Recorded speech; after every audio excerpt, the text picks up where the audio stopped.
Bismillahirrahmanirrahim. Assalamualaikum warahmatullahi wabarakatuh. Saya atas nama Marlina dengan stambuk A1H120087 dari kelas A jurusan PG PAUD Universitas Halu Oleo akan menjelaskan materi pengantar pendidikan, di mana materinya adalah bab 5, pengertian, fungsi, dan jenis-jenis lingkungan pendidikan. Yang pertama, pengertian dan fungsi lingkungan pendidikan. Pendidikan merupakan suatu proses yang kompleks dan melibatkan berbagai pihak, khusus keluarga, sekolah, dan masyarakat sebagai lingkungan pendidikan yang dikenal sebagai tripusat pendidik. Fungsi lingkungan pendidikan adalah membantu peserta didik dalam berinteraksi dengan berbagai lingkungan sekitarnya, misalnya fisik, sosial, dan budaya, utamanya berbagai sumber daya pendidikan yang tersedia, agar dapat dicapai tujuan pendidikan yang optimal. Yang kedua, tripusat pendidikan. Manusia sepanjang hidupnya selalu akan menerima pengaruh dari 3 lingkungan yang utama, yaitu 1. Keluarga. Keluarga merupakan pengelompokan primer yang terdiri dari sejumlah kecil karena hubungan saudara. Yang kedua, sekolah. Sekolah merupakan sarana yang secara sengaja dirancang untuk melaksanakan pendidikan. Yang ketiga, masyarakat. Fungsi masyarakat sebagai pusat pendidikan sangat tergantung pada taraf dari perkembangan masyarakat itu beserta sumber-sumber belajar yang tersedia di dalamnya. Yang ketiga, pengaruh timbal balik antara tripusat pendidikan terhadap perkembangan peserta didik.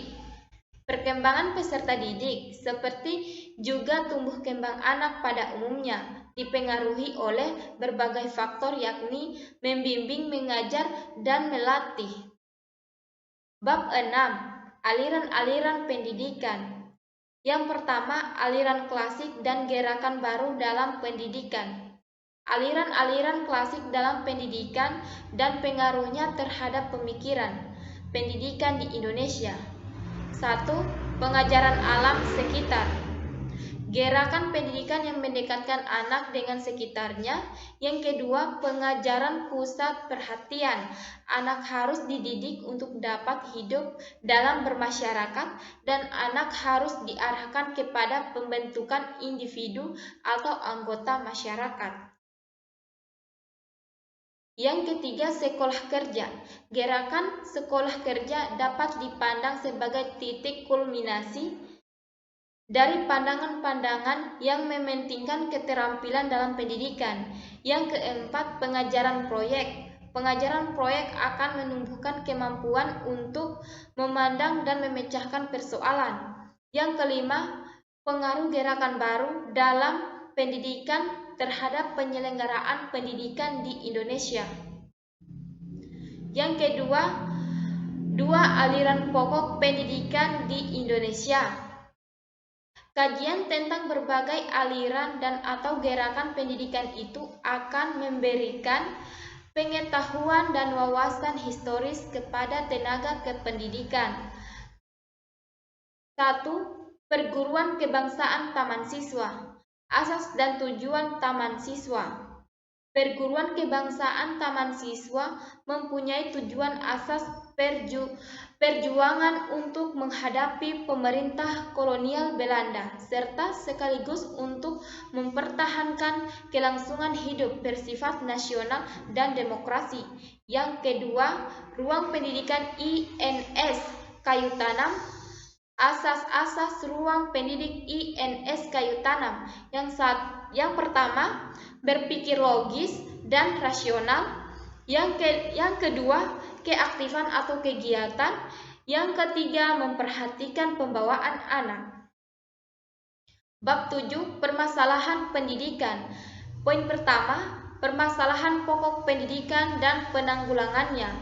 Pada dasarnya, ada 2 masalah pokok yang dihadapi oleh dunia pendidikan, yaitu 1. Bagaimana semua warga negara dapat menikmati kesempatan pendidik. Yang kedua, bagaimana pendidik dapat membekali peserta didik dengan keterampilan kerja yang mantap untuk ke dalam kehidupan bermasyarakat. Yang kedua, jenis permasalahan pokok pendidikan, yaitu 1. Masalah pemerintah pendidikan. Masalah pemerintah timbul apabila masih banyak warga negara, khususnya anak usia sekolah yang tidak dapat ditampung di dalam sistem atau lembaga pendidikan karena kurangnya fasilitas pendidikan yang tersedia. Yang kedua, masalah mutu pendidikan. Mutu pendidikan dipermasalahkan jika hasil pendidikan belum mencapai tarif seperti yang diharapkan. Yang ketiga, masalah efisiensi pendidikan. Masalah efisiensi pendidikan mempersoalkan bagaimana suatu sistem pendidikan mendayagunakan sumber daya yang ada untuk mencapai tujuan pendidikan. Yang keempat, masalah relevansi pendidikan. Masalah relevansi pendidikan mencakup sejauh mana sistem pendidikan dapat menghasilkan luaran yang sesuai dengan kebutuhan pembangunan. Pemecahan masalah mutu pendidikan. Pada dasarnya, upaya pemecahan masalah mutu pendidikan bersasaran pada perbaikan komponen pendidikan.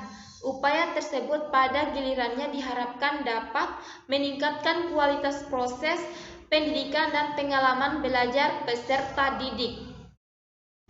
Bab 8.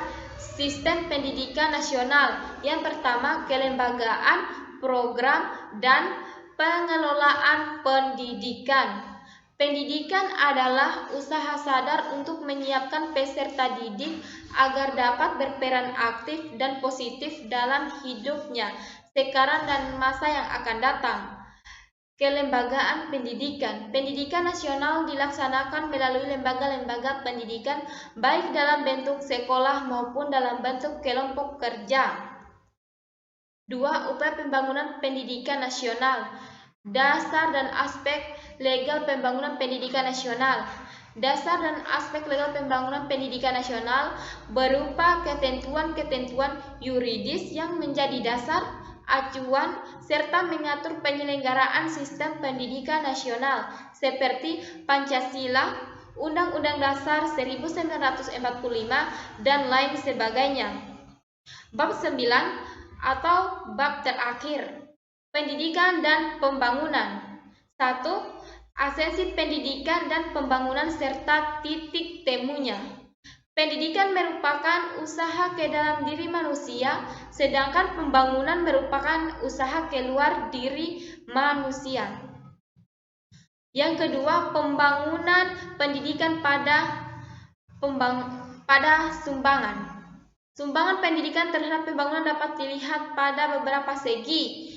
Yang pertama, segi sasaran pendidikan. Yang kedua, segi lingkungan pendidikan. Yang ketiga, segi jenjang pendidikan. Yang keempat, segi pembidangan kerja atau sektor kehidupan. Yang ketiga, pembangunan sistem pendidikan nasional. Pada bagian ini akan ditemukan dua hal, yaitu 1. Mengapa sistem pendidikan harus dibangun? Tujuan pendidikan harus dibangun adalah untuk mencerdaskan kehidupan bangsa dan mengembangkan manusia yang seutuhnya, yaitu bertakwa terhadap Tuhan Yang Maha Esa, memiliki pengetahuan, sehat jasmani dan rohani, memiliki budi pekerti luhur, dan lain-lain sebagainya. Yang kedua, wujud pembangunan sistem pendidikan. Sistem pendidikan meliputi banyak aspek yang satu sama lain bertalian erat, yaitu 1. Aspek filosofis dan keilmuan. Yang kedua, aspek yuridis atau perundang-undangan. Dan yang terakhir, struktur. Baiklah, itu pemaparan atau penjelasan materi dari saya. Lebih dan kurangnya mohon dimaafkan. Billahi taufiq wal hidayah. Wassalamualaikum warahmatullahi wabarakatuh.